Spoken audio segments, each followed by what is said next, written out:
In this video, I'm going to break down these subtle nuances, these things that you can look for. We're going to discuss nitrogen in particular, these other nutrients that'll block out nitrogen, how to really work through the system of understanding leaf chlorosis beyond just looking at the leaf and saying that's turning yellow. To give you an example, I followed this one image of this leaf with leaf chlorosis to being identified as 3 completely different nutrient deficiencies. It says it's a calcium deficiency here it says it's a nitrogen deficiency, and here it says it's an iron deficiency. Now, the majority of the time, a nutrient deficiency within the nutrient water itself is not actually what causes leaf chlorosis.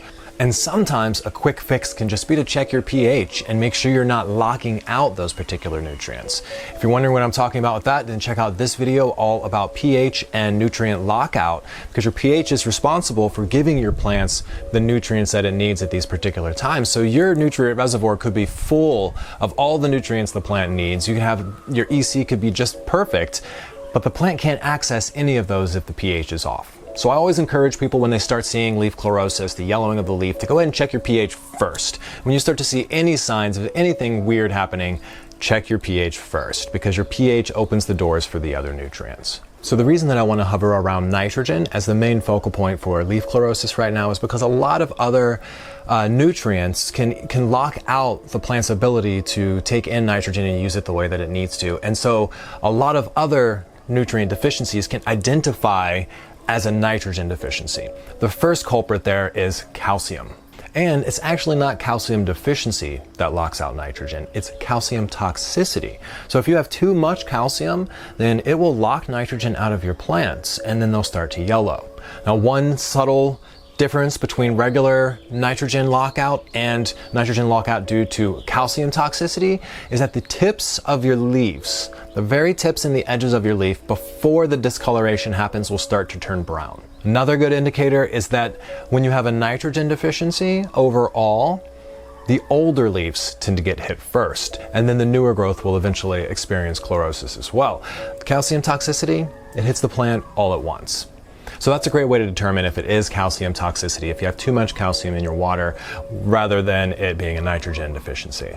Now, staying with calcium here, when you don't have enough calcium, when you do experience a calcium deficiency, it does create yellowing of the leaves, but it's much more easy to identify. However, a calcium deficiency also looks a lot like a manganese deficiency. They both start to create these little spots on your leaf in between the vein. All right, so now let's move back to sulfur. Sulfur is a very important macronutrient, not only as a powerhouse for enzymatic functioning in your plants, it kind of helps to regulate things.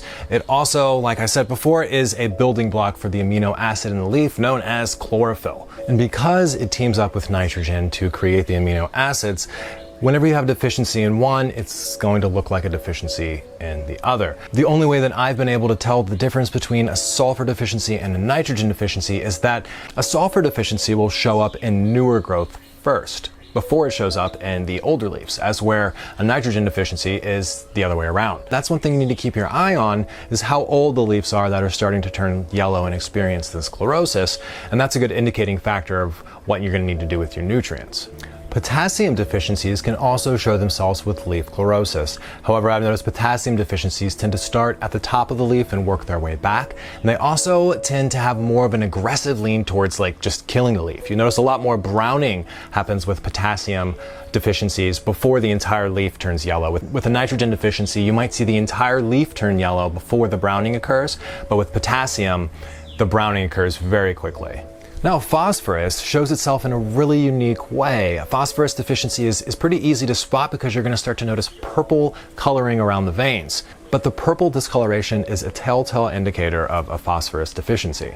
In one way or another, a lack in any of your macronutrients could create leaf chlorosis. It's just up to you to see these little identifying factors and know which nutrient could be potentially causing that, which is really tough sometimes. It's hard for me to just sit here and tell you what's causing your plant to look the way it's looking, because one nutrient could be blocking out the other one. Your pH could be off, and that could actually be blocking out your nutrients. There are a lot of variables that you need to take into consideration when you're actually trying to diagnose your plant. So let me run you through a checklist of what you should do if you start to notice leaf chlorosis. This way you can keep an eye on things and sort of help to limit it down and be a detective of your plant's nutrient deficiency or toxicity. The first thing I do, of course, is check my pH. Make sure my pH is set right so that my nutrients can actually be received by the plant and absorbed. Secondly, I'll look at the type of discoloration that's happening. Is it spotty discoloration starting from in between the veins going outwards? That'll help me to determine whether or not this is manganese or calcium deficiency. Or is this something that's starting from the edge of the leaf and the whole entire leaf is just turning yellow? If the whole entire leaf is turning yellow and nothing's really happening around the edges, then it's possibly just the nitrogen deficiency. But if we're seeing browning around the edges and it's turning yellow, then there's a good chance then that's calcium toxicity. Then just remember that your nutrients that you're using likely already contain calcium and magnesium, so I would start with a smaller amount because you can easily cross the threshold to calcium toxicity and then you'll start to notice other things begin to happen.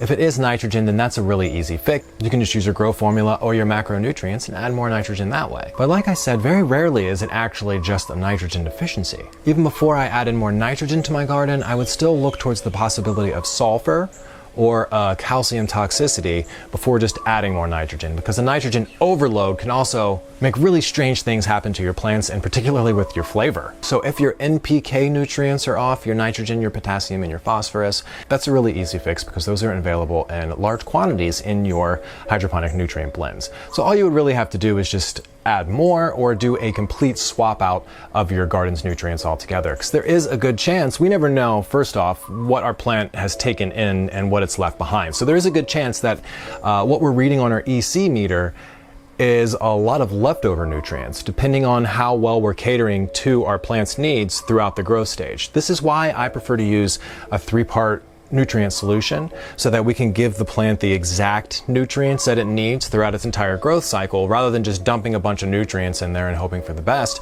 Because as the plant grows, it knows what it needs and it absorbs those nutrients out of the water, leaving behind what it doesn't need. So when you read your EC, then what you're actually reading is a bunch of nutrients that don't really matter because your plant's not using them anyway. So if you want to have the most beneficial nutrients in your garden, then use something like a 3, 4, even a 2-part nutrient solution would be better than just kind of pouring all your nutrients in there and hoping for the best. If you're the kind of person that gets more out of hands-on, step-by-step courses, then you're going to want to check out my 2 courses. I have Step into Hydro, which is a mini course that teaches you everything that you're going to need to know to get started with hydroponic indoor cannabis cultivation. And then I have my flagship course, the 1-Pound Plant. This is a complete education that's going to teach you everything that you would need to know to go from seed to harvest to pull a complete 1-pound plant with an indoor growth environment. This course contains 40 lessons, and each lesson comes with its own video, a guide, checklists, and action steps to keep you growing. So if either of those sound like a direction you want to head in and you want to start having big, dense harvests, then make sure you check out the links in the description box below. And until the next video, let's grow together.